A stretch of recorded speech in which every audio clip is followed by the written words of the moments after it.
Corona इस समय हमारे देश में कहर बरपा रहा है। इसके लक्षण क्या हैं और इसका घर पे रह के कैसे इलाज करें, इसके बारे में चंद अहम बिंदुओं को जल्दी जल्दी हम डिस्कस करते हैं। सबसे पहली चीज, इसके लक्षण क्या हैं। सबको मालूम है कि यह बुखार से प्रेजेंट करता है, लेकिन इस समय कई लोगों में पहला सिम्टम बुखार नहीं होता है। नाक बहना, आंख लाल हो जाना, गले में खराश होना, जुकाम जैसे सिम्टम होना, हेडेक होना, बॉडी एक होना या बदन टूटा टूटा सा लगना, नौशिया, वॉमिटिंग, डायरिया, रैशेस पर जाना, इस तरह के भिन्न भिन्न सिम्टम्स से इस समय ये कोविड शुरू हो रहा है। और कुछ लोगों में बाद में बुखार आता है, कुछ लोगों में बहुत हल्का सा आता है। इंपॉर्टेंट चीज यह है कि आज के परिप्रेक्ष्य में जहां इतना मैसिव इन्फेक्शन कम्युनिटी में है, अगर इनमें से कोई भी सिम्टम आपको हो तो वो कोरोना है, अनलेस प्रूव्ड अदरवाइज। अब इनमें से कोई भी सिम्टम होने की स्थिति में क्या करें? आइडियली हमको तुरंत टेस्ट कराना चाहिए, आरटी-पीसीआर टेस्ट कराना चाहिए।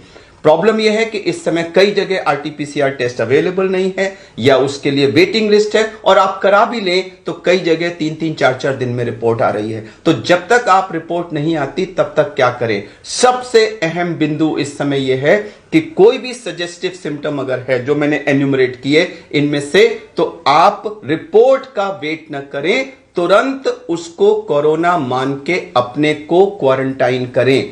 इस समय जो 3.5-4 लाख के लेवल पे हमारा इन्फेक्शन जा रहा है, उसको रोकने का एकमात्र तरीका यही है कि हर सस्पेक्टेड व्यक्ति टेस्ट की रिपोर्ट आने से पहले अपने को क्वारंटाइन कर ले। अगर आपने ऐसा नहीं किया और 4-5 दिन तक आप अपने को नेगेटिव मान के घूमते रहे कि जब पॉजिटिव डिक्लेयर होगा तब मैं क्वारंटाइन करूंगा, तो उस बीच में आप अपने घर के और अपने आसपास के बहुत सारे लोगों को इन्फेक्शन दे चुके होंगे। इसलिए बहुत अहम बिंदु है कि सस्पिशियस सिम्टम होते ही अपने को क्वारंटाइन करें। उसके बाद ट्रीटमेंट शुरू होता है। आरटी-पीसीआर रिपोर्ट अगर पॉजिटिव आई तो आप कोरोना है, लेकिन अगर नेगेटिव भी आई तो सिम्टम्स को हम इस समय कोरोना मान के ट्रीट कर रहे हैं, क्योंकि 30 से 35% केसेस में रिपोर्ट नेगेटिव आती है और आजकल शायद ये नंबर कुछ ज्यादा ही हो रहा है। इसलिए symptoms are corona. Positive report है तो ठीक है, नेगेटिव है तब भी हम उसको कोरोना ट्रीट करेंगे। अब आया ट्रीटमेंट पार्ट। तो इसमें 90% लोगों को माइल्ड सिम्टम्स होते हैं जिसका होम ट्रीटमेंट हो सकता है। मगर मैं बता दूं कि होम ट्रीटमेंट का मतलब सेल्फ ट्रीटमेंट नहीं है। होम ट्रीटमेंट का मतलब है घर में रहकर के डॉक्टर की निगरानी में ट्रीटमेंट। आपका फैमिली डॉक्टर हो, आपके आसपास के डॉक्टर हो, गवर्नमेंट हॉस्पिटल के डॉक्टर हो, प्राइवेट हो, जो भी हो, आप टेली कंसल्टेशन करिए, उनसे टेलीफोन पर एडवाइस लीजिए और उसको घर में रहकर फॉलो करिए। यह बहुत अहम बिंदु है। सेल्फ ट्रीटमेंट कृपया ना करें। अब मैं आपको कुछ चंद बिंदु ट्रीटमेंट के बता देता हूं, जिसमें हम 6M अप्रोच जिसको कहते हैं। 6M क्या क्या है? पहला M है मिक्सिंग, यानी कि मिक्सिंग ना करें। दूसरा M मेडिसिन के बारे में। तीसरा M है मॉनिटरिंग अपनी कैसे करें। चौथा M है मील्स के बारे में। पांचवा M है माइंडसेट एंड एक्टिविटीज। और छठा M है मूवमेंट टुवर्ड्स हॉस्पिटल। हॉस्पिटल कब जाने की जरूरत है। इन 6 M को हम जल्दी से डिस्कस कर लेते हैं, मगर मैं दोबारा कह दूं कि यह केवल एक आपकी सहायता के लिए है। कृपया इसको फाइनल डॉक्टर्स एडवाइस ना माने। आप किसी ना किसी डॉक्टर से टेली कंसल्ट जरूर करें होम ट्रीटमेंट करते समय।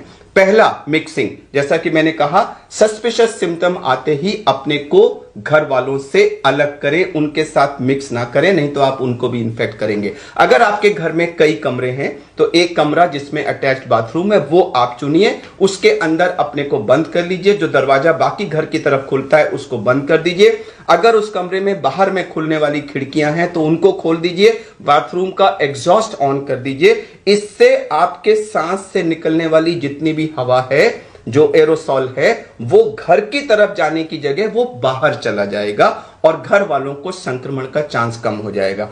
जो आपका खाना पीना वगैरह आना है वो कमरे के बाहर एक स्टूल रख दीजिए और उस स्टूल पे वो खाना रख देंगे और हट जाएंगे वहां से। आप अच्छी तरह मास्क लगा के दरवाजा थोड़ा सा खोलिए, वो खाना उठा के अंदर ले लीजिए और फिर दरवाजे को बंद कर दीजिए। इससे आप दूसरे लोगों को संक्रमित होने से बचा सकते हैं। अब अगर आपके कमरे में, घर में थोड़े से कमरे हैं, तो स्पेशली अगर आपके घर में वृद्ध दादी, बाबा, नानी, नाना ऐसे लोग हैं, तो उनको अगर संभव हो तो किसी दूसरे घर में भेज दीजिए, क्योंकि अगर आप उसी कमरे में उन लोगों के साथ रहे तो उनको संक्रमण जरूर हो जाएगा। तो जैसे भी हो अपने को क्वारंटाइन करें, अपने को आइसोलेट करें और घर वालों के साथ मिक्सिंग ना करें। इससे हम कोरोना के चेन को, संक्रमण की चेन को तोड़ेंगे। यह था पहला बिंदु, मिक्सिंग। दूसरी बात आई मेडिसिन की। मेडिसिन क्या क्या ले, तो जो मेडिसिन सबसे इंपॉर्टेंट है वो है बुखार को रोकने वाली पैरासिटामोल। बुखार हल्का भी हो सकता है और 102, 103, 104 तक भी हो सकता है। बीच बीच में आएगा जाएगा ऐसा भी हो सकता है और कंटिन्यूअस हाई भी हो सकता है। बुखार से हमारा शरीर एकदम टूट जाता है और उसको कम करना बहुत जरूरी है। तो हम 650 मिलीग्राम पैरासिटामोल को 6-6 घंटे पर लेने के लिए कहते हैं, जिससे प्रायः बुखार उतर जाता है। अगर इसके बाद भी बुखार ना उतरे तो हमें बीच में फिर कोल्ड स्पॉन्जिंग यानी कि ठंडे पानी की पट्टियां हाथ पे और पैर पे और माथे पे रख के बुखार को उतारना बहुत जरूरी होता है। सबसे जरूरी दवा इस कोविड की पैरासिटामोल है। अब उसके अलावा बहुत सारी चीजें दी जा रही हैं, vitamin C, vitamin D, zinc और बाकी सारी चीजें, वो आप ले सकते हैं। डॉक्टर के प्रिस्क्रिप्शन में अवश्य वो लिखी होंगी, लेकिन मैं ये बता दूं कि उनसे कोई पहाड़ चेंज नहीं आने वाला। जरूर लीजिए, उनसे कोई नुकसान नहीं होता है। कुछ एंटीबायोटिक्स दी जा रही हैं जैसे कि एजिथ्रोमाइसिन और डॉक्सीसाइक्लिन, वो भी ज्यादातर लोग प्रिस्क्राइब कर रहे हैं। लेकिन मैं क्लैरिफाई कर दूं कि रिसर्च में माइल्ड सिम्टोमेटिक केसेस में उनके देने या ना देने से आउटकम में कोई फर्क नहीं पड़ा है। आप ले लें, मुझे कोई ऑब्जेक्शन नहीं है, लेकिन उनसे गैस्ट्राइटिस वगैरह काफी होती है। माइल्ड केस में अगर आप नहीं भी लेंगे तो कोई फर्क नहीं पड़ेगा। सबसे जरूरी चीज है पैरासिटामोल। अगर आपको गले में खराश वगैरह है तो कोई एंटी एलर्जिक भी लेते हैं, और अगर डायरिया वगैरह है तो उसके लिए भी, नौशिया वगैरह है तो उसके लिए भी टैबलेट्स हैं। मैं टैबलेट्स का नाम यहां नहीं बताऊंगा, मैं रिकमेंड करूंगा कि जब आप डॉक्टर से कंसल्ट करें तो ये बता दें, वो उसके लिए आपको लिख देंगे। तो ये तो थी मेडिसिन। कुछ और मेडिसिन भी दी जा रही हैं, आइवरमेक्टिन है, हाइड्रोक्सीक्लोरोक्विन वगैरह है। मैं दोबारा कह दूं कि किसी भी रिसर्च में इन मेडिसिन से आउटकम में कोई फर्क नहीं पड़ा है।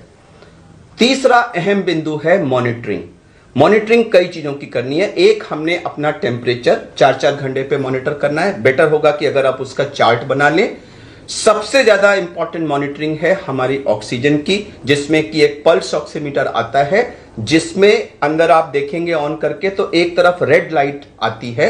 वो रेड लाइट नाखून की तरफ होना चाहिए और उसको आप प्रॉपरली अंदर डाल दें और डाल करके उसको 1-2 मिनट वेट करें। उसमें एक वेव फॉर्म आता है, जब वो वेव फॉर्म स्टेबलाइज हो जाए रेगुलर, तब जो रीडिंग आती है वो फाइनल रीडिंग होती है। बीच में एक आध रीडिंग अगर लो आ जाए तो उससे घबराई नहीं।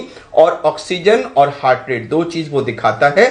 ऑक्सीजन हमारी 94 से ऊपर होनी चाहिए, जरूरी नहीं है कि 100 हो, 95, 96, 97 जो है 94 के ऊपर नॉर्मल है, उसको जरूर मॉनिटर करें। अगर आपकी 94 से नीचे कभी भी आती है तो वो एक डेंजरस साइन है और हमें उस पर तुरंत उसका संज्ञान लेना है।